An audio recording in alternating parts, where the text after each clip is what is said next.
Captain's log, stardate 5470.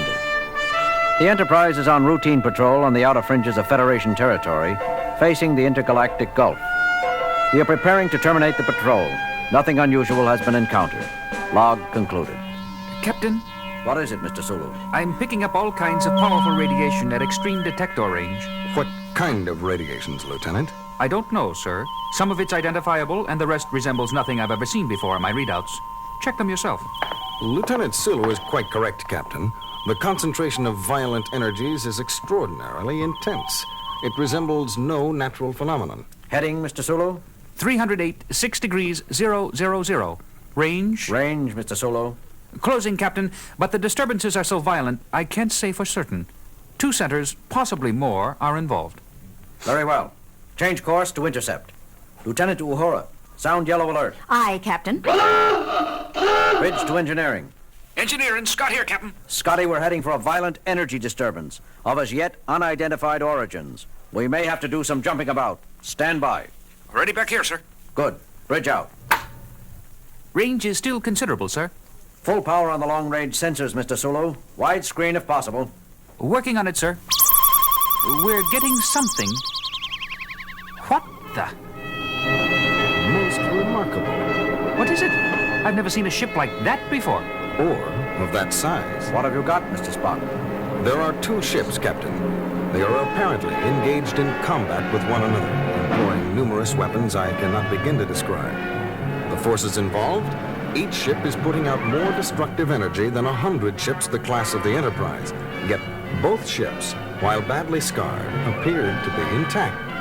Each is at least 60 times our mass. Captain? Yes, Uhura. Sir, both ships are broadcasting on several frequencies. I can't decipher what they're saying. The universal translator doesn't recognize either language. The words are apparently directed at each other. Put it on the speakers, Lieutenant. Yes, sir.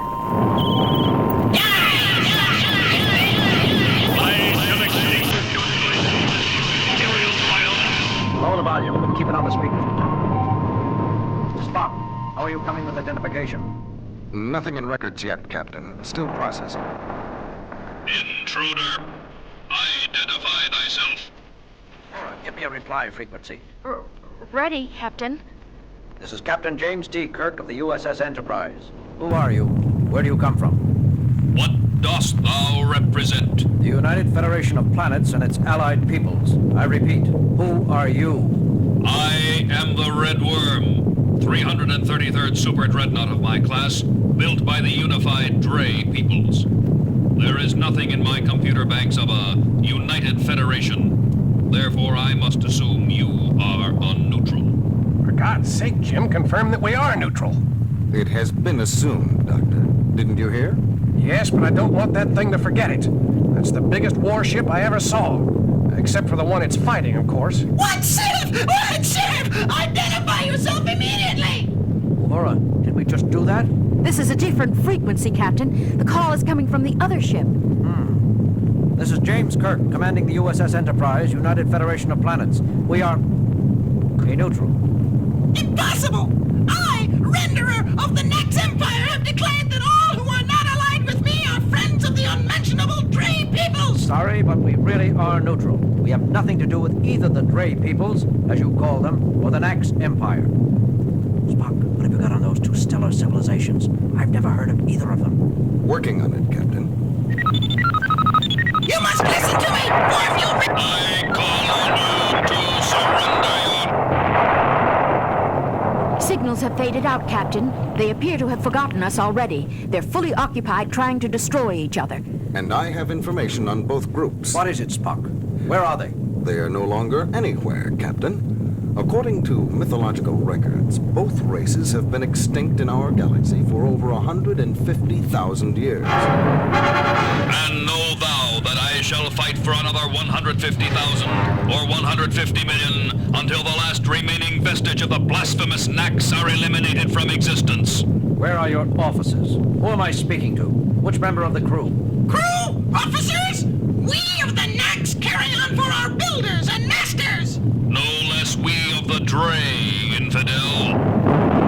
What do you make of that, Mr. Spock? I think there can be no doubt, Captain, as there is nothing in the records to indicate that either race was immortal. We must surmise that the crews of both ships have been dead for at least 150 millennia, and the war has been carried on all this time by the computer minds of these two ships. Incredible. Well put, Doctor. Both ships have apparently survived on their own initiative, continuing to carry out the last orders of their living masters, repairing themselves, modifying their own structure, constantly developing new weapons and new defenses, each hunting for a crucial advantage over its opponent. Yet it seems they are evenly matched. All very interesting, Mr. Spock, but at the moment I'm more concerned about their present course. If they keep traveling the direction they are now, they'll enter densely populated Federation space within a few days. They've elected to regard us as neutral, for now. They may not treat other Federation shipping or Federation worlds so politely.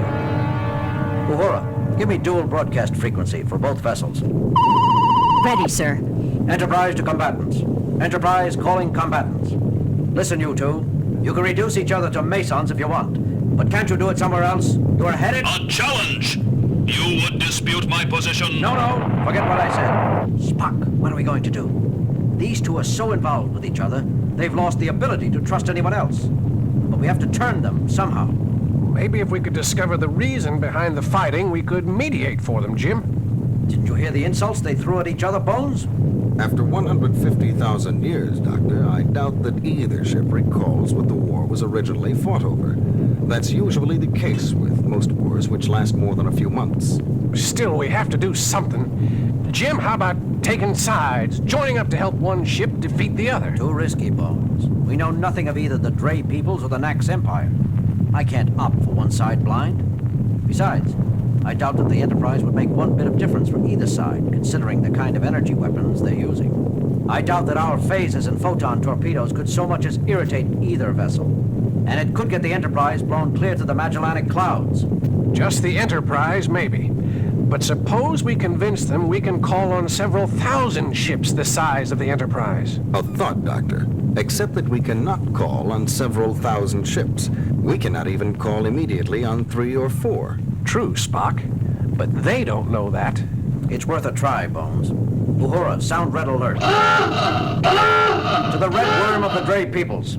Unless you change your course, you will soon be set upon by thousands of warships of the United Federation of Peoples and will be destroyed. And Renderer of the Nax Empire.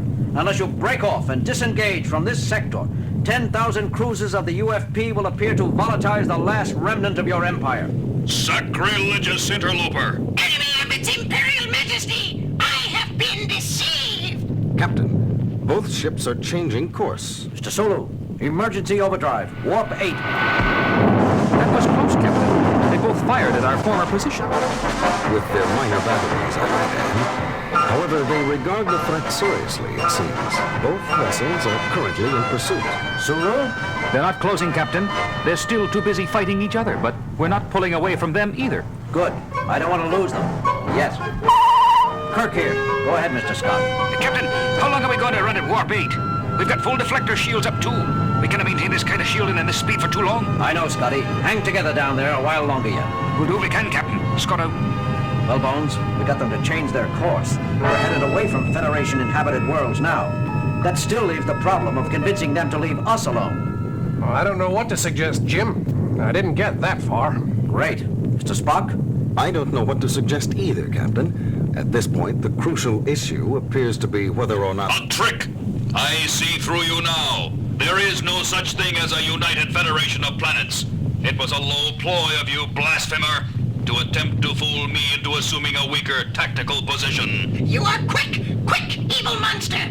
Did you truly think to trick me, with such a feeble lie? This United Federation, this tiny fabrication masquerading as an inhabited ship, is but a decoy, manufactured in your own perverted factories. You will pay for that. Die, social misfit! I shall extinguish your noisomeness, imperial vileness. They're slowing, Captain. We're pulling clear of them. Course, Mr. Sulu. Unchanged.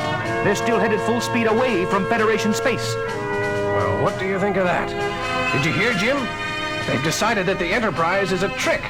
The Red Worm thinks we're a trick of the Renderer, and the Renderer believes we're a decoy cooked up by the Red Worm. Each computer has been battling the other for so long they can no longer trust anything. It is so in all extended wars. Truth is the first casualty, and the last wound to heal. Mr. Sulu, set in a course for Starbase 14. Aye, sir. Detectors report both ships still heading out toward the galactic rim. And according to sensors, still fighting with each other as heavily as ever. It is sad, Captain. All that knowledge, all that power, devoted to continuing a war whose cause has long since been forgotten. What a waste. Sulu, reduce speed to warp factor 5. There's one thing that bothers me, though, Captain. What's that, Lieutenant? What happens if one ship, either the Red Worm or the Renderer, finally does win? Won't it start hunting for someone else to fight? We threatened them both in the name of the Federation. Won't the winner come looking for us? I wouldn't worry, Lieutenant Uhura. Both vessels have been in a state of constant warfare for 150,000 of our years, without either side gaining a lethal advantage. I think it's safe to say that they will continue to remain evenly matched for another 150,000 years. Let's hope so, Mr. Spock. Let's hope so.